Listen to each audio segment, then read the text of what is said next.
种下了自由的种子，让它改变每一寸土地，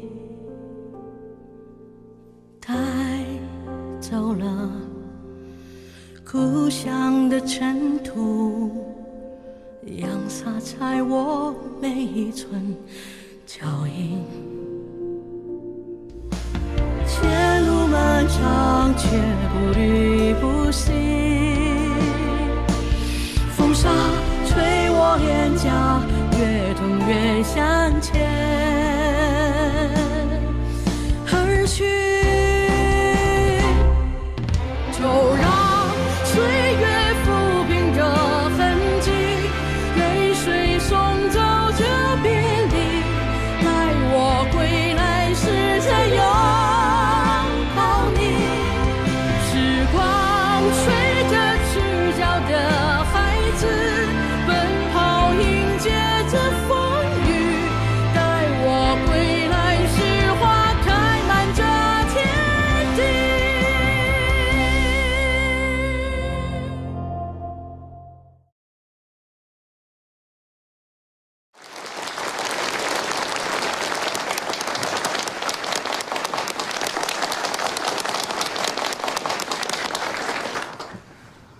下面请三边分区专员，咱们三边打盐的总指挥罗承德同志上台领奖，习仲勋同志做好准备。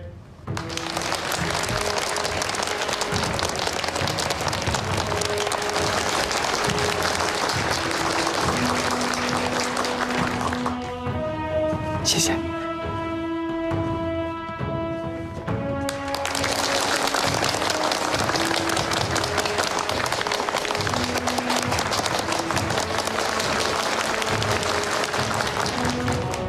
下面请习仲勋同志上台领奖，马文瑞同志做好准备。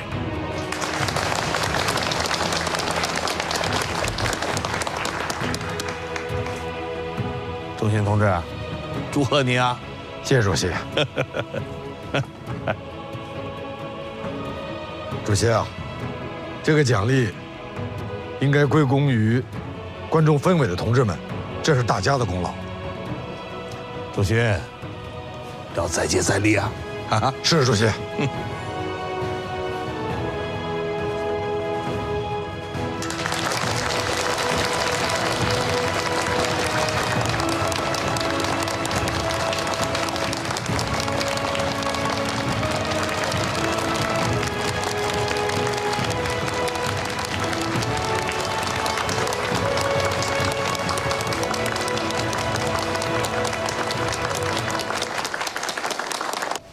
仲勋同志，请。主席好。仲勋同志，我们又见面了。仲勋啊，你在关中6年多，工作的很出色呀，能够获奖就是最好的证明啊。都是依靠中央和边区政府的领导。主席给我的题词，我会一直带着，铭记在心。作为一面镜子，严格要求自己。好，好啊，来坐吧。来，坐。党的利益啊，在第一位，是对全党同志们的要求啊。这方面你是模范呐。这次西北局的高干会议期间，党中央对陕北的肃反问题做出了重新审查的决定啊，目的啊，就是为了帮助同志们甩掉历史包袱啊。周勋，你一直在边区的南大门，中央现在决定啊，想让你到北边去啊，镇守边区的北大门绥德。我听说你还有畏难情绪啊？不是畏难，主席。实事求是讲，绥德我也非常陌生，我是担心人生地不熟的情况下，工作做不好。不用担心。绥德啊，是陕北的重镇，是进出晋蒙甘宁的汉码头，人口占整个边区1/3啊。政治情况也很复杂。来，不，来吧，抽一支。来，坐。来，郑轩，我想说的是啊，党中央认定你，就是证明啊，相信你的工作能力。年轻不是问题，反而是优势啊。一个人在一个地方待得太久了，就不敏感了，换个地方工作，也是个锻炼嘛。我们党的目标是长远的，是全国事业的。共产党人啊，就应该啊，有家国天下的念头啊，要四海为家嘛。是主席，我服从中央的决定，谨记您对我的教诲，无论走到哪里，都把党的利益放在第一位。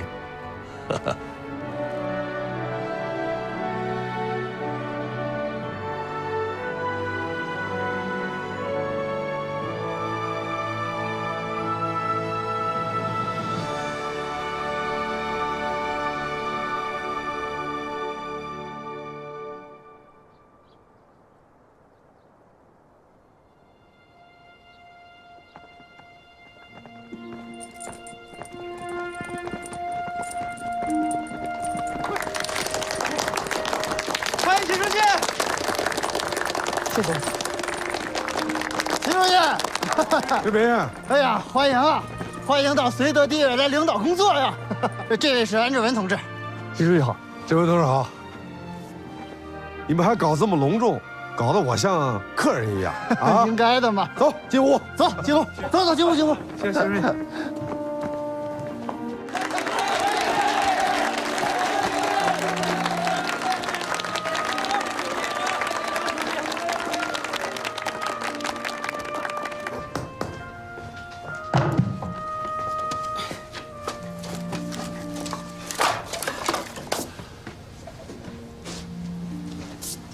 哎，习书记，这就是毛主席给你提的词吧？是啊，羡慕吧？当然羡慕了。不过这句话可不光是只对我说的，这是对我们每一个党员的要求和鞭策。习书记，文清老先生他们到了，快请他们进来。好。安老来了。哎，习书记，是安老吧？习书记，听说你到绥德来工作啊，我和李鼎铭先生、霍子鄂先生都特别高兴。谢谢谢谢，各位议员、各位代表啊，实在不好意思，人一到就把大家请来了。我呢，初来乍到，以后全靠大家支持我的工作。哪儿有做的不对的、不好的，大家随时指出来。好，来，快请坐，请坐。好，来，进来坐吧，快坐往里坐，往里坐。来，往里坐。你老坐。啊，进来坐啊。安老啊，我来绥德之前，林伯渠主席啊就跟我讲了您很多的事迹，说您老啊是资深的议员了，现在又是议长，让我遇事都要多请教您老。北洋那会儿啊，会选议员，议而不正，徒有其职，我深恶痛绝。从那儿开始啊，我就不再参选了，告老还乡了。前2年呢，咱们边区政府啊搞民主选举，大家选我当议长，那是大家抬举我，我不能让大家失望。您老太谦虚了。李鼎铭老先生在边区会议上提到的精兵简政、减租减息、对3.3制的拥护，您老可没少支持啊。所以接下来呢，我们就是要最大程度的吸收能人志士、开明绅士、知识分子进入到我们政府的机关当中来，充分调动各方的积极性，造福老百姓。你把关中建成模范，大家希望你把绥德呢也建成模范。今年呢，我60来岁了，也不知道能干几年。可是呢，人老心不老，跟着共产党干，我越干越有心劲儿。哎，你老龙马精神，老当益壮，我们这些当后辈的，就更不敢落后了。啊，这个是这样，虽然呢初来乍到，但是我想啊，跟大家谈一谈，聊一聊我的想法。按照咱们边区政府的要求，我的想法呢有2点：一是想尽快摸清楚绥德的情况，整风学习，统一思想；这2来呢，就是发展生产。关于这个发展生产啊，我们机关干部首先就要自己带头动手，然后深入农村，去多做一些调查研究。习书记，你有什么要求，就尽管提。好，韩老，我呢，接下来是想到几个村子去转转走走，带队去了解一些情况。您看，去哪几个村子合适？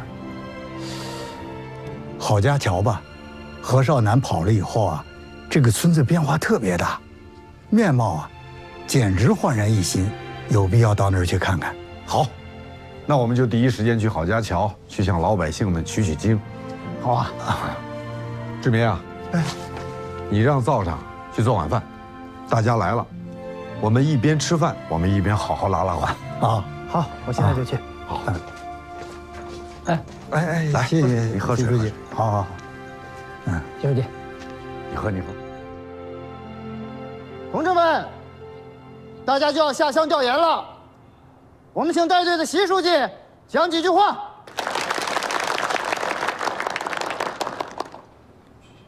同志们啊，毛主席指示我们，发展生产是边区最中心的任务，而绥德呢，是我们刚刚解放出来的新区，还没有进行过土改，很多老百姓啊，生活还非常困难。那么，为了改变这种现状呢，我们就要发展大生产运动。可是，这个大生产运动咋搞才能有实际效果呢？这就需要我们每一个人啊，脑子里要带着很多问题，深入农村，调查研究，而且啊，要长期蹲点，取得经验，才能在全区进行推广。希望同志们啊，用心、细心、耐心。好了，那我们就出发吧！全体都有向左转，转。志民啊，我们这次下去啊，地委的日常工作就交给你跟志文同志了。有什么情况就到郝家桥来找我。放心吧，书记。习书记，这是中央关于干部审查的文件。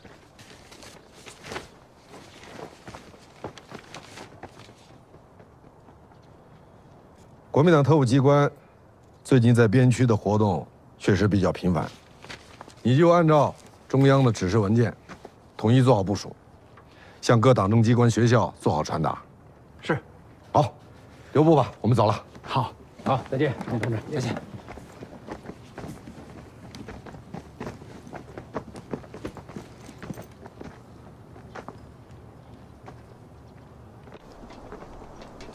黄河食品，集合着一群中华民族优秀的子孙，人类解放救国的责任，全靠我们自己来担当。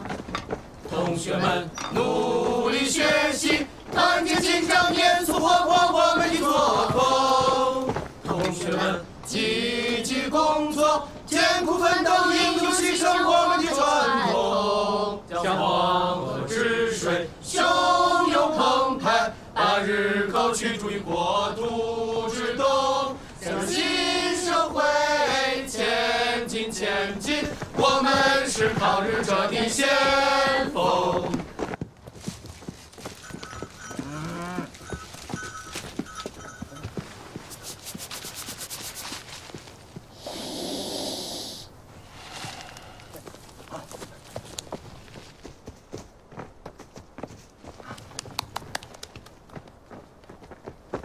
习书记，哎，你好，你好，你好，你好，你好，你就是刘玉厚。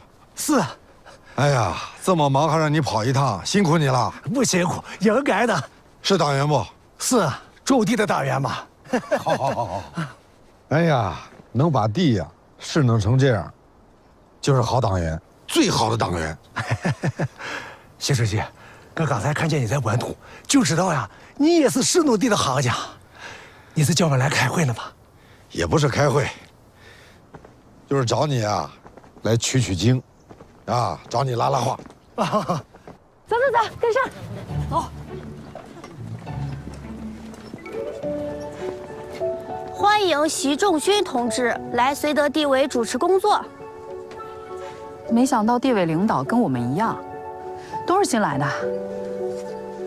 习书记也调来绥德了，你认识习书记？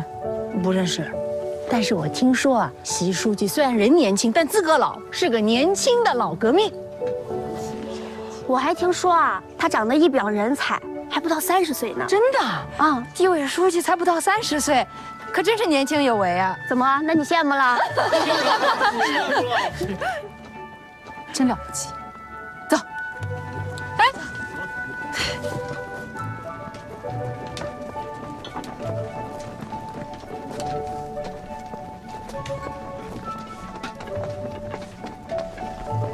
你们就是从延安来的同志吧？我是地委秘书长安之文。首长好。你就是齐军同志啊！15岁的时候被组织特别入党，不简单呐。当然了，齐心是我们党支部书记和领队。首长好，我叫聂梅初，我们大家都是选调学生。同志们好。首长好。你们来了，真是太好了。组织准备安排你们去绥德示范工作，不过我得给他们打好预防针啊。绥德示范的情况非常复杂。来之前，我们了解了一些情况。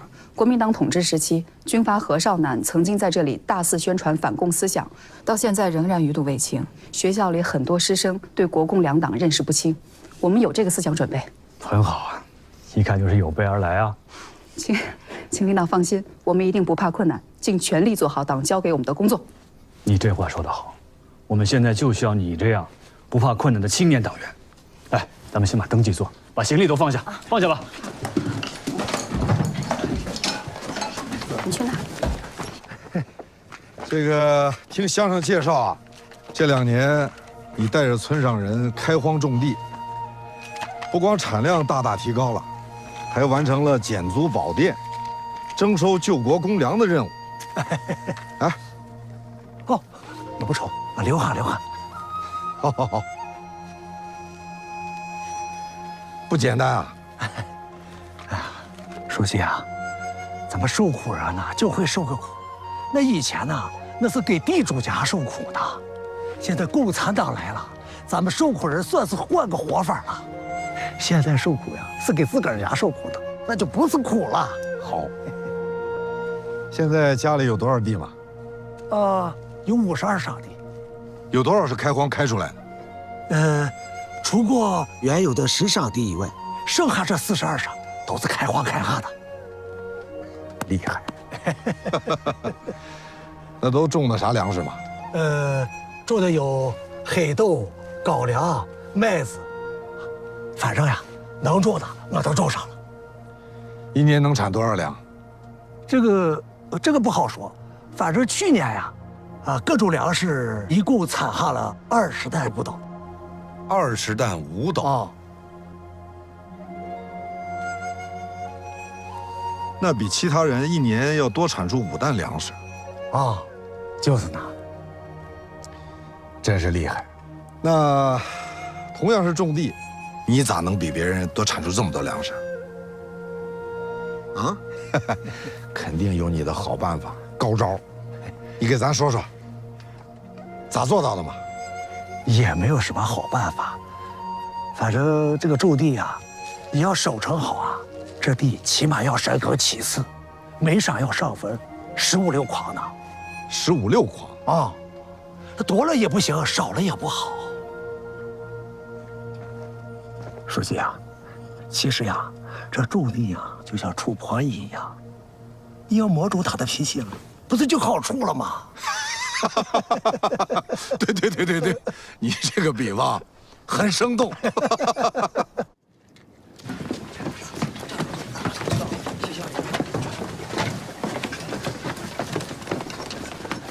首长，不用送了。哎，走好。这些是什么人？西北局从延安大学抽调过来的青年党员，准备安排他们去绥德师范工作。绥德师范？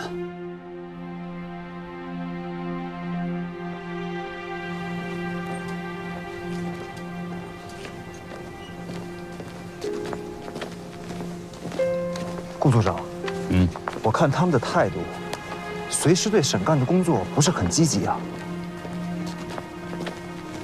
绥德师范是由旧政府时期的省立第4师范移交到边区政府手里的，这边的人员成分非常复杂，而且很多学生对我们党的认识是不够的，态度不积极，正说明了他们的心虚啊。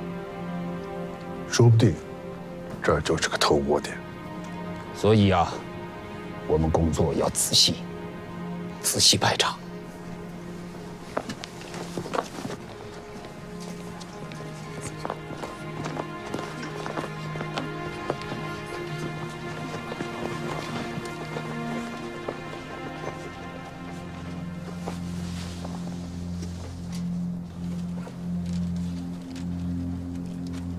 胆大妄为，居然要求省干小组撤离学校。方江同志，查，必须查出来！救命啊！怎么回事？怎么了？来，怎么回事？我刚才刚从办公室里出来，就有人拿石头砸我。这肯定是特务干的。他往哪个方向跑了？好像是那边。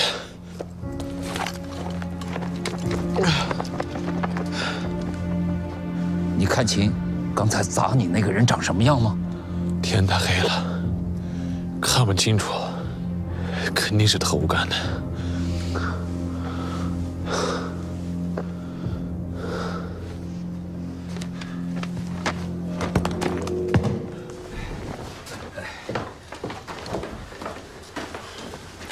出大事了！怎么了？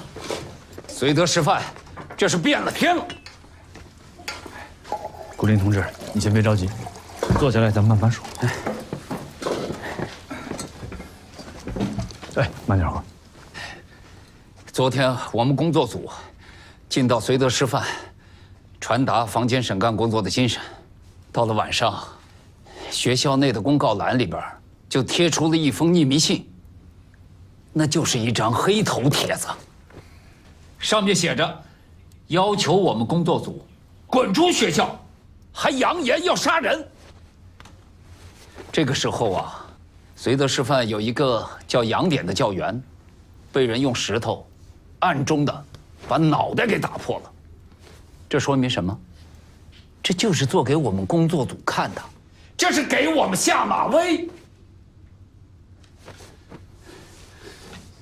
我请求绥德地委立刻对绥德师范进行全面的军事管制，严查每一个学员和每一个教职员工。顾林同志，你先别着急，听我说。你刚才反映的问题呢，确实非常重要。这绥德师范的问题也很严重了，但实行军管，应该还没到这个地步。习书记在哪儿？我找他去。习书记在郝家桥做调研，他走之前就吩咐我了，让我们对绥德师范的房间审案工作做出工作报告。你刚才给我反映的情况啊，我马上派人向他汇报。房间审案工作，这是眼前的头等大事啊！他一个地委书记，他应该亲自挂帅呀，怎么他这个时候还能去农村搞调研？安志文同志，我认为你们地委的指导思想有问题啊！顾林同志，这地委的工作千头万绪，大力发展经济生产，为绥德的群众服务，这是习仲勋同志根据党中央的精神制定的工作方针。这这个指导思想怎么会有问题？敌情这么严重啊，同志啊！绥德师范，这眼看着就变成了培养国民党特务的摇篮了。他一个地委书记，这时候跑到乡下去搞调研，他政治敏感性去哪儿了？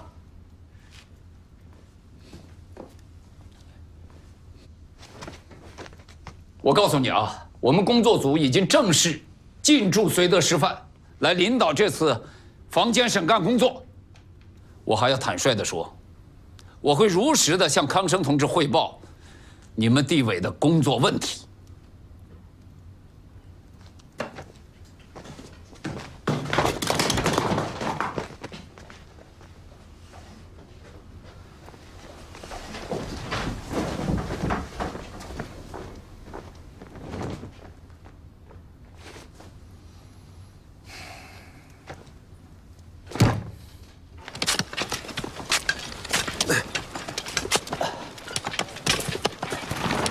习书记，书记，志民，哎，志民同志，你咋来了嘛？是关于审干工作的问题。审干？啊，不是已经都部署安排下去了吗？哎呀，中央又派了专门的工作组过来指导，组长是顾林。顾林？啊，哪个顾林？就那个顾林。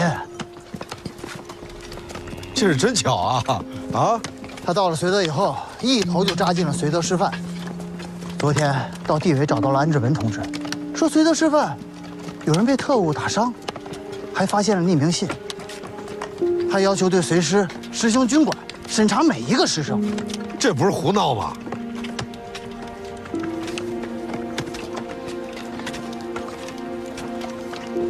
同样是锄头，我们刨坑是下种子，他顾林刨坑是要埋人的。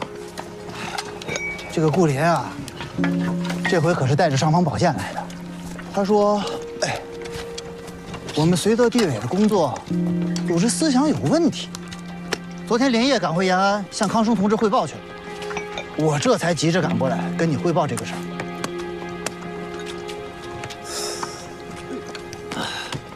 房间整风审干，这是中央的部署，我们要坚决执行。但关键是如何把握好这个政策，既要勇于斗争，也要实事求是，不能草木皆兵嘛。我们接下来仍然要坚持具体问题具体分析、具体对待，绝不能眉毛胡子一把抓。哎呀，现在绥德师范已经鸡飞狗跳了，我们要拿出一个切实的解决办法来才行。随时建制上归我们绥德地委领导，他们工作组可以来指导，但绝不能越俎代庖。我们不能放弃领导。现在看来，光派人蹲点是不行的。这样，杨同志，你马上跟志民回去，由你来担任绥德师范党总支书记，去把问题摸清楚，坚决防止审干出现偏差。好的。我呢，跟调查组的同志也交代一下，随后赶回。回去之后，我们马上开会研究。我马上去落实。哎，还有一件事，西北局下来文件，把那间委员会点名要听取绥德审干工作的汇报。好，那就让志文同志代表我们地委去讲，跟他说，必须实事求是，把我们的顾虑、忧虑、担心讲清楚。绥德是我们好不容易收回来的，现在稳定团结这才是首要任务。究竟怎么进行审干？究竟怎么工作才是能保证党的最大利益？把这些担心、顾虑，以我们绥德地委的名义，请求上级给出明确指示。好，明白了。好，那我们回去了。好，走吧，志明同志。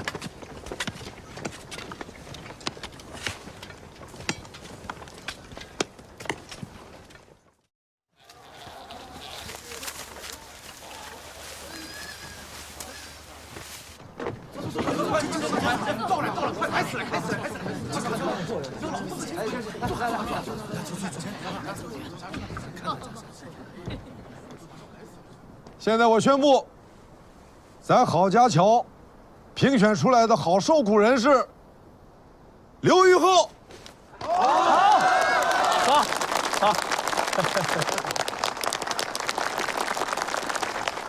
还有红花带呢。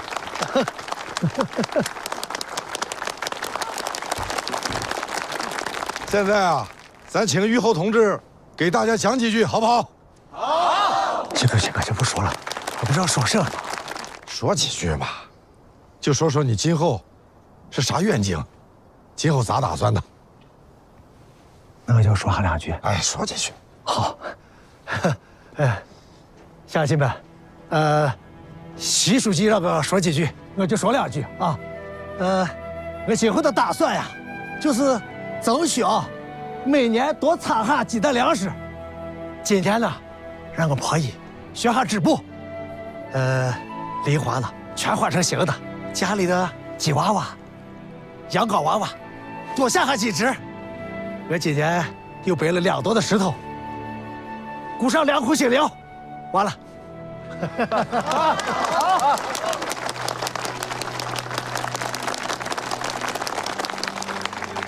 乡长们，吃饱饭，多产粮，住新窑，这样的日子，大家想不想？想。不想是瓜怂吗？让咱受苦人过上好日子，这就是咱共产党的目标。于后同志啊，就是咱最好的榜样。今后啊，只要人人学习刘于后，家家就能过上好日子。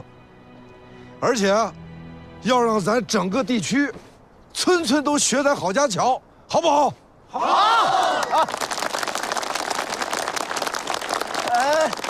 习书记，我听说这个毛主席也开荒种地了，是不是真的？真的吗？大生产运动，这就是毛主席倡导的，亲自开荒种地啊！不光毛主席，乡长们，朱总司令也开垦出了一块菜地。真的呀？哎呀，习书记，那毛主席和朱总司令有那么多的大事情要忙了，种地吧，那累慌慌的。习书记，你给党中央反映一下，我们大家都愿意替他俩种地了，是不是？就是。别说反映，你刚才说的话，我一定给你带到。但是带到之前啊，你们个个都先把自己的地种好，能行不能行？能行，能行啊！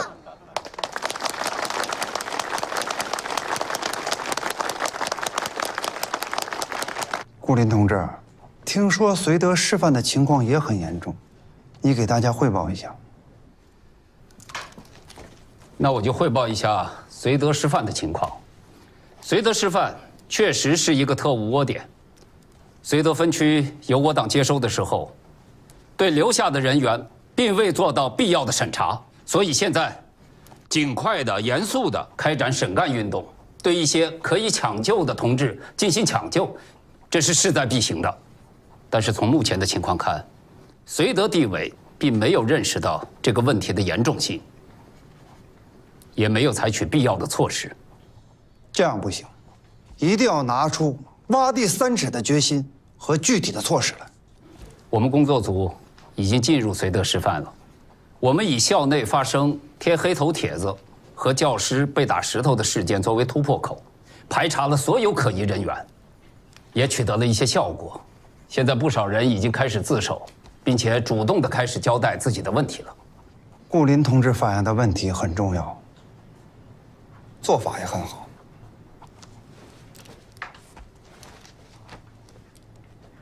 安志文同志，你是习仲勋同志派来的代表，你对顾组长的发言有什么意见？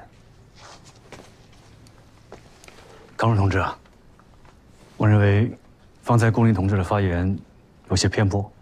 首先，我们绥德地委对这次中央所发起的房间审干工作是高度重视的。地委书记习仲勋同志虽然刚上任不久，但他亲自挂帅。对于顾林同志所反映的绥德师范的问题，他第一时间就做出了部署，命我和组织部长李华生同志亲自带队蹲点，并急调绥德县委书记宋养初同志担任该校的党组织书记，来具体领导这次的审干工作。顾林同志刚才说绥德师范已经成为特务窝点，我觉得有些夸大其词了。安志文同志，绥德师范留下了大部分国民党时期的教师，这些教师中，暗藏着特务系统，而且现在这个系统已经发展了一些学生成员，这个问题还不够严重吗？顾林同志，据我了解，你们工作组采用了逼供性的方式对师生进行逼供，很多师生因为害怕选择了逃跑，这说明你们工作有问题啊！唐生同志，安志文简直是一派胡言，我这是实事求是。现在绥德师范已经人人自危，你们获得的口供不真实。康生同志，行了，你不要再说了。绥德地委、绥德地区对敌情的重视严重不够。你们的报告我看了，只谈问题，不提具体的措施和方法。像这种避重就轻的工作方式，不正是特务们希望看到的吗？这已经不是工作方法和态度的问题，这是党性原则问题。康生同志，散会。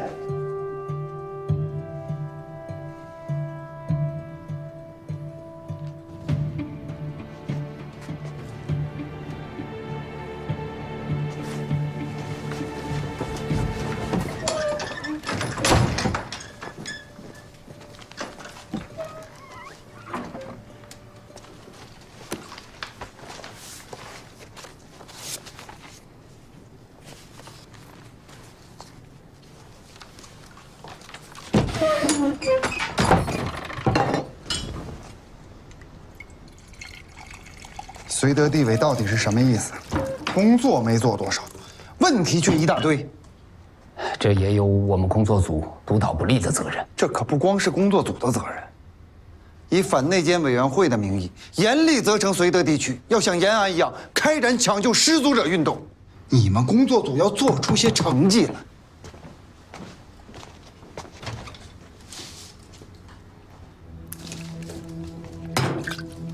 首长，公路局的那个钱为人确定是特务吗？当然是。他是天津人。没错。那就对上了。啊，绥德师范有个叫聂梅初的女学生，我们查过她的档案，这个钱为人是她舅舅。更重要的是，那个聂梅初也曾经被国民党抓走过。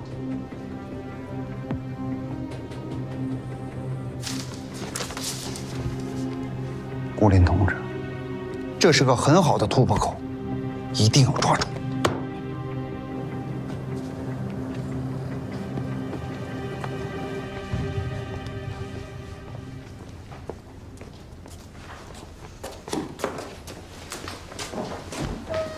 聂梅初，到。坐。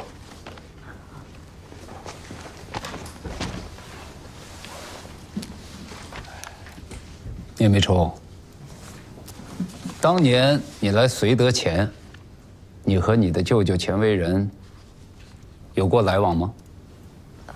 有的，我们见过几次。那为什么在你写的这份材料上没有如实交代呢？你想隐瞒什么？我不是想隐瞒，是因为都好久之前的事情了，又是私事，我就没写下来。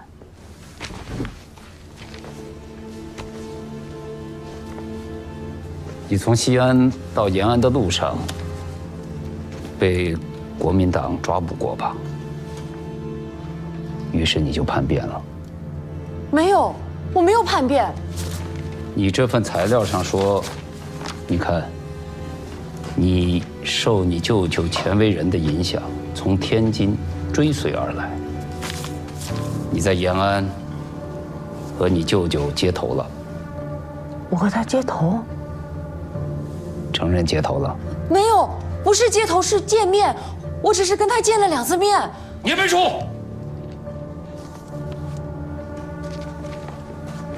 你还不老实！你的舅舅钱为人，已经可以确定就是隐藏在革命队伍当中的大特务。你老实交代，他给了你什么任务？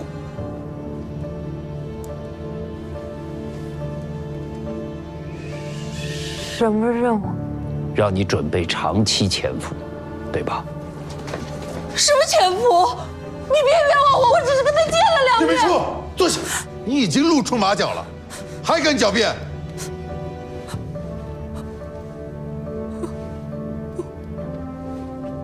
不是这样的，我不是我。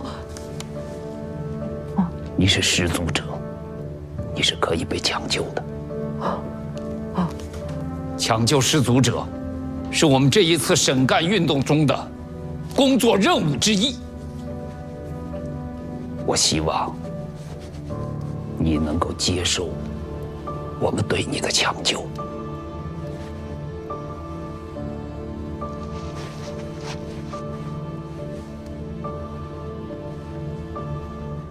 我希望你不要执迷不悟。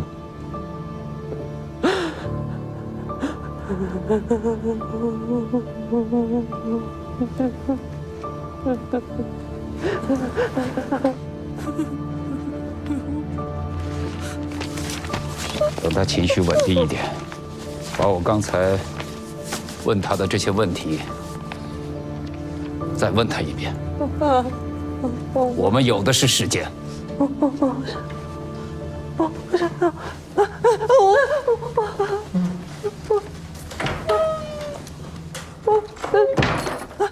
这次动员大会，务必通知全体师生都要到场。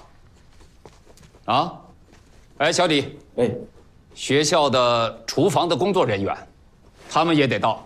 好，这个事儿你负责安排，一个都不能少。那扫地的要不要通知啊？都得到，全得来。古林同志，仲勋同志，哎呀，总算把你给盼回来了。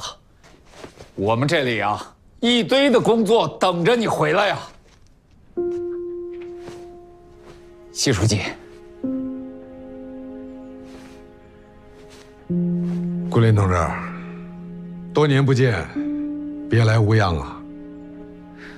我还不是老样子，干着该干的活呗。哦，这一次，我们是康生同志亲自指派，来到绥德地区，督导这次的房间审干工作。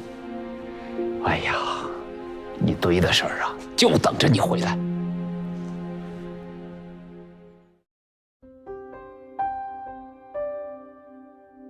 路边的小花在摇曳，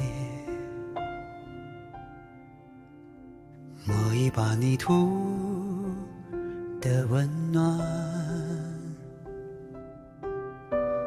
当清风拂过我的脸，我回望的时候看见你。冬日走进了山，雪花划破眉间，留不下脚印和你的同伴。荒漠扬起的沙，狂风刺进双眼，却从未迷失的你的视线。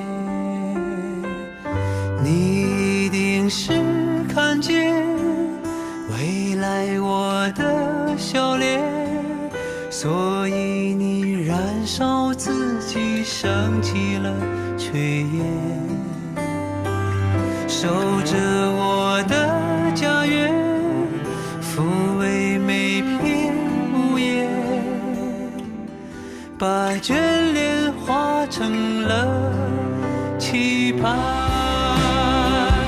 今夜我们的梦一定可以重叠，就像日出与大地的相见。每当清风拂面，你一定能看见每一个回望的笑脸。每